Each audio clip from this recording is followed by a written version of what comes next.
Merci d'être toujours avec nous. Nous recevons donc le deuxième binôme représenté par Hélène Polozek, toujours dans le canton de Mamoudzou 3, en binôme avec Nadjaïdine Sidi. Bonjour Hélène Polozek. Bonjour André, bonjour Ali Shamsuddin, bonjour à vous sur le plateau. Bonjour. Bonjour à tous les auditeurs qui nous écoutaient ce matin à Mayotte la Première. Je pense que c'est important que je me présente avant de commencer. Donc, je suis Hélène Polozek, je débarque un peu sur le paysage politique mahorais. Et donc, je suis originaire de Barakani Mamoudzou, fille de Laurence Jean-Jacques et de Jean-François Polozek. Et donc, comme vous l'avez précisé, je suis en binôme avec Sidi Nadjaïdine, que je connais depuis mon retour à Mayotte il y a de ça 2 ans. Nous étions colistiers ensemble pour les municipales et c'est à ce moment-là que nous nous sommes rencontrés et découverts et que nous avons commencé à travailler ensemble et qu'on s'est rendu compte que cette dynamique pour nous, elle fonctionne. Alors, d'une candidature municipale à une candidature départementale, qu'est-ce qui a fait que vous vous êtes orienté justement vers ces élections départementales ?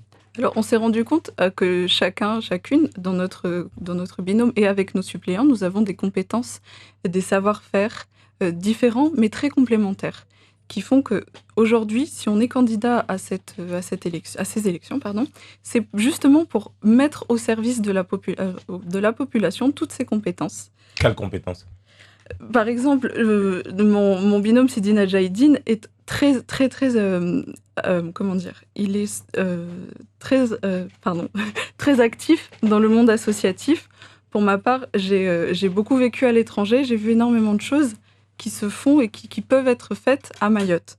Donc voilà, c'est en ces qualités-là, d'ouverture d'esprit, de proximité de la population, que nous avons décidé de nous porter candidat.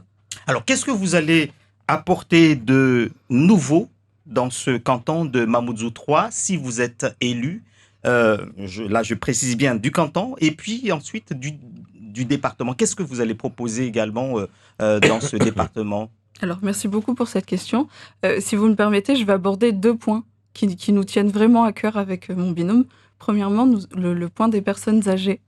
Donc, à Mayotte, nous avons pour habitude de vivre avec nos personnes âgées, mais le nombre grandissant de personnes âgées et le fait que beaucoup de personnes actives quittent le territoire pour X raisons, que ce soit pour des études, pour du travail ou bien pour une meilleure qualité de l'éducation des enfants, font qu'on se retrouve avec un grand nombre de personnes âgées et très peu de personnes actives qui peuvent en prendre soin.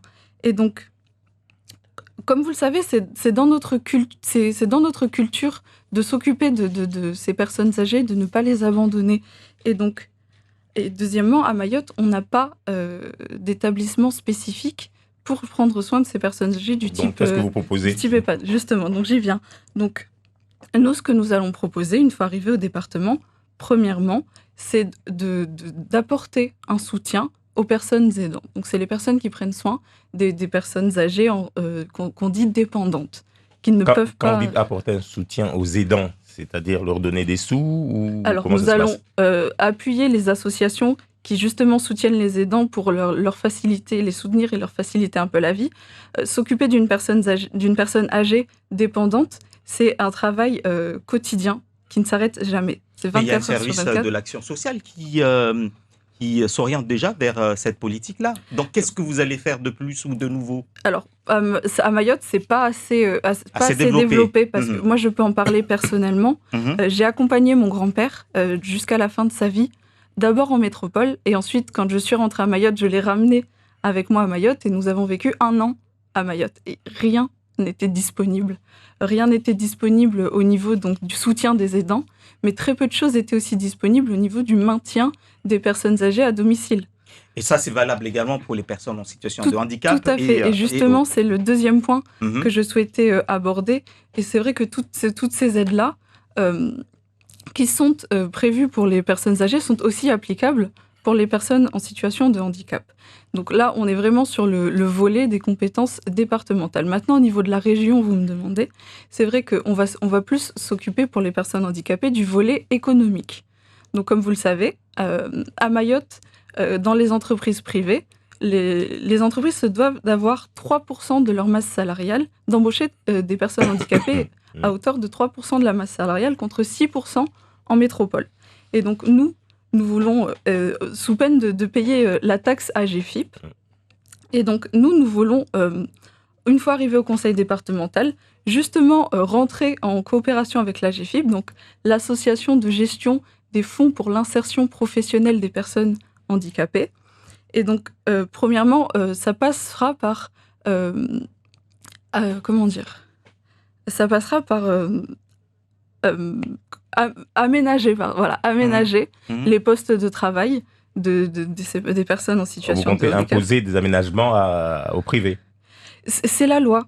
Quand on n'aménage pas, quand on n'embauche pas... Les entreprises aujourd'hui ont la loi et vous allez imposer. Nous allons faire en sorte que ça aille dans ce sens-là, parce que de toute façon, si cela n'est pas fait, elles doivent payer des taxes. Et plutôt que de payer des taxes, autant entrer en coopération avec la GFIP, qui prend en charge totalement cette installation et cette mise en place. Et ensuite, ce que nous voulons faire pour les personnes en situation de handicap, toujours, c'est mettre en place les établissements... les ESAT, donc établissements sociaux d'aide par le travail. Je vais prendre un exemple concret. Chez nos voisins à La Réunion, les plateaux repas de Air Austral sont faits dans un établissement, dans un ESAT. Et donc, à Mayotte, on a le projet de cuisine centrale. Et donc, dans cette cuisine centrale, pourquoi ne pas créer un service dédié à la préparation pour le portage de repas des personnes âgées. On a compris, vous aimeriez que l'égalité sociale s'applique pour cette catégorie de personnes. Ça nous tient vraiment à cœur. Ça vous tient vraiment à cœur. Dans notre équipe mais de façon campagne, générale, ce que réclament les Mahorais, c'est l'égalité sociale. Ça engendrait tout ça. Pourquoi ne pas parler directement d'égalité sociale dans les 6 années à venir? Pourquoi est-ce que cela ne paraît pas beaucoup plus sensé d'amener directement cela Donc, vous m'avez demandé qu'est-ce qu'on apporterait de plus. Donc, tout le monde viendra demander l'égalité sociale, c'est normal. C'est la chose à faire. Maintenant, nous, on veut vraiment parler de ce sujet-là parce que je disais, dans notre équipe de campagne, l'un de nos militants les plus actifs est en situation de handicap. Et donc, on est vraiment très sensible à ce sujet-là avec mon binôme. Puisque vous y tenez, qu'en est-il de la reconnaissance du handicap? Parce qu'on sait que c'est le combat actuel des personnes en situation de handicap à Mayotte. Donc, c'est pas, ils n'arrivent pas à se faire reconnaître et ça les empêche justement de toucher à pas mal de droits. Vous proposez quoi? Justement, on va avec la Maison départementale des personnes âgées et handicapées, la MDPH, nous allons œuvrer dans ce sens-là et faire en sorte d'ouvrir les dialogues pour que nous puissions avoir à Mayotte les mêmes droits que partout ailleurs sur le territoire national. Les mêmes droits, bien évidemment, beaucoup en demandent. Tout à fait. Je souhaite revenir un peu sur votre canton. Un canton, vous avez entendu à peu près la description qu'on a faite tout à l'heure, à la fois riche et à la fois pauvre. Qu'est-ce que vous prévoyez en quelques mots pour les quartiers informels, pour les jeunes ou les moins jeunes qui sont en situation de précarité? On va œuvrer en général pour l'amélioration des conditions de vie de la totalité de la population de notre canton et donc aussi par conséquent de la totalité de la population. Comment? En rasant les bidonvilles et en mettant des logements sociaux? En réaménageant si nécessaire en coopération avec donc l'intercommunalité, l'Académa qui est en charge de l'aménagement des logements. S'il faut libérer du foncier pour justement créer ces logements dignes, on le fera. Qu'est-ce que vous entendez par libérer du foncier? Le département est le premier propriétaire foncier à Mayotte. Et donc, c'est de notre devoir d'utiliser ce foncier à bon escient. Donc, on entre dans la partie aménagement. Et c'est vrai que beaucoup de choses sont à faire encore à Mayotte. Et nous, on cherche des alternatives, justement, économes en foncier. Au niveau des transports, par exemple, c'est vrai que nous, on est vraiment derrière le téléphérique. Beaucoup n'y croient pas.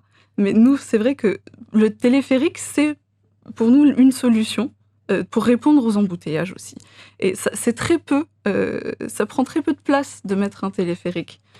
C'est très peu. Voilà. Quelle est votre relation, quelle sera votre relation avec la mairie de Mamoudzou du coup, puisque vous étiez contre cette municipalité, en tout cas pour les élections municipales il y a quelques années, là, à peine.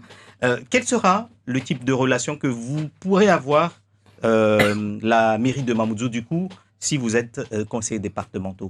Alors, je tiens à rassurer Monsieur le maire Hamdil Wahidou, s'il nous écoute, nous aurons de très bonnes relations avec tout le monde. Nous ne sommes pas candidats pour tenter d'imposer quelconque idéologie politique. Nous voulons travailler avec toutes les personnes du territoire, toutes les forces vives. C'est pour ça que souvent je dis, on va intégrer les parlementaires, les députés, les maires, les élus d'autres étiquettes, les syndicats, les collectifs. Il faut vraiment que tout le monde aille dans le même sens pour qu'on puisse développer notre territoire. Merci à vous, Hélène Polozek, d'avoir Merci été de m'avoir reçu. l'invitée de Zakweli. Je rappelle donc que vous êtes en binôme avec Nadjeddine Sidi.